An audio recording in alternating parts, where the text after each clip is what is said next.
cancer. It all kicks off with just one cell in trouble. So today, we're going to zoom all the way in and take a look at that cell's incredible life and death struggle against stress. All right, so here's the game plan. First, we'll see what happens when a normal cell gets put under pressure. Then, we'll zero in on that critical moment, the point of no return. After that, we'll check out the two very different ways the cell can die, how some cells actually manage to adapt and survive, and we'll finish up with the one thing no cell can escape: aging. So let's start at the beginning. Every cell in your body is in a constant state of trying to keep things perfectly balanced. It's a state we call homeostasis. But what happens when you introduce stress? Whether it's physical, chemical, or something else, that perfect balance gets thrown off, and the cell is suddenly in a state of injury. Now this right here, this is our roadmap for the whole journey. A cell under stress is basically at a crossroads, and it has three ways it can go. If it's a new demand, it might adapt. If the stress is mild, it gets a little banged up. That's reversible injury, but it can heal. But if that stress is severe and it just doesn't let up, well, that's when it crosses a line into irreversible injury and ultimately cell death. So what do we actually mean by cell injury? Well, it's not just one thing. It's really the sum total of all the changes a cell goes through when it's hit with something harmful. Think of it as the cell's immediate defense, its reaction to suddenly being in a hostile environment. And what's doing the injuring? The list of culprits is pretty long, but the number one cause, by far, is oxygen deprivation, what we call hypoxia and ischemia. But you've also got physical trauma, chemicals, drugs, nasty infections from viruses and bacteria, and even your own immune system going into overdrive. Okay, so all this stress is building up and it's heading towards this one critical moment. See, for a while, a cell can take a beating and still come back from it. But eventually, if things get bad enough, it hits a tipping point, that point of no return, where the damage is done and it's permanent. Let's really dig into that number one cause, hypoxia and ischemia. Here's an easy way to think about it. Ischemia is like a blocked pipe, cutting off blood flow. And hypoxia is the result, no oxygen getting through. That oxygen is the fuel the cell needs to survive. Without it, the cell is basically starving. And this image shows those first signs of trouble perfectly. This is a reversibly injured cell. You can see how it's starting to swell up, and the little organelles inside, like the mitochondria, are getting damaged. It's definitely hurt, but, and this is the key part, if we fix the problem and get oxygen back to it right now, it can still pull through. But what if we don't? Well then, this whole cascade of failure just kicks into high gear. It all starts with losing ATP, which is the cell's energy. Without ATP, everything grinds to a halt. The pumps on the cell membrane fail, which lets a flood of calcium rush inside. That calcium then activates these destructive enzymes that literally start chewing up the cell's membrane from the inside out. It's a total domino effect.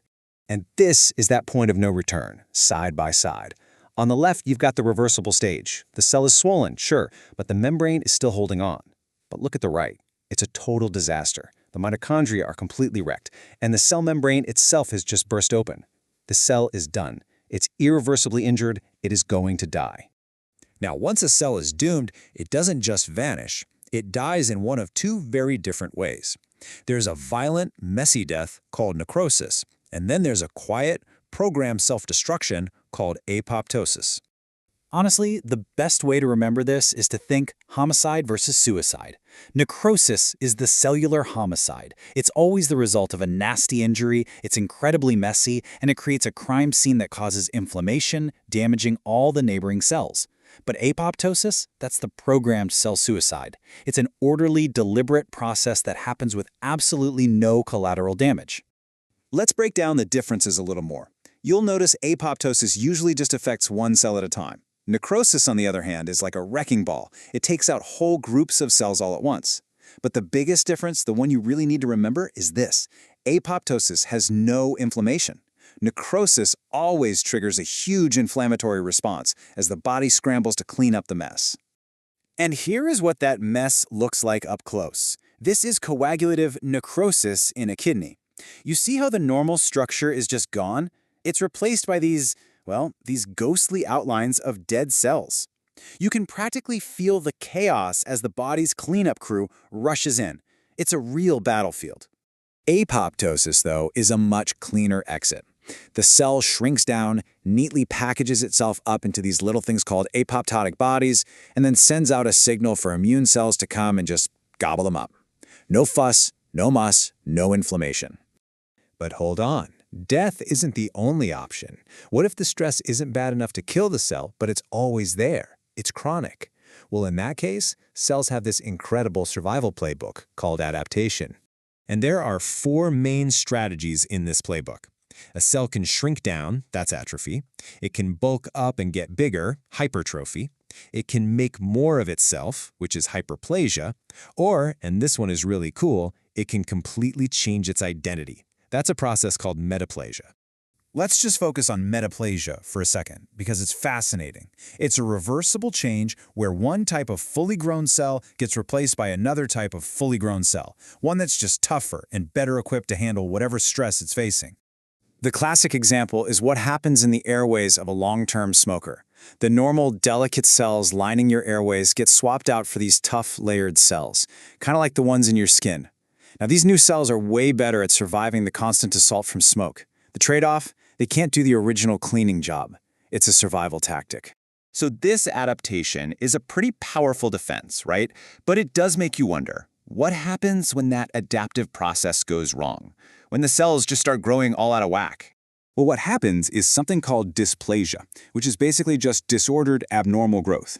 If you look here, you can see how the layers are all jumbled and the cells themselves look strange. Metaplasia is an ordered change, but dysplasia is when that order is lost. And that's a crucial thing to understand, because even a smart survival move like metaplasia can, if it goes on too long, become a dangerous step on the road to cancer. And finally, we get to the one stressor that no cell can ever adapt to or escape: time itself. Cellular aging is this slow, progressive decline in a cell's ability to function. It's built in, and it's inevitable. One of the big theories behind why we age is this idea of a cellular clock. See, at the very tips of our chromosomes, we have these little protective caps called telomeres. Every single time a cell divides, those telomeres get just a tiny bit shorter.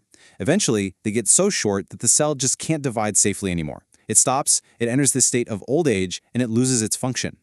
So when you boil it all down, cell injury is the absolute bedrock of disease. And it leaves us with a really powerful question, doesn't it?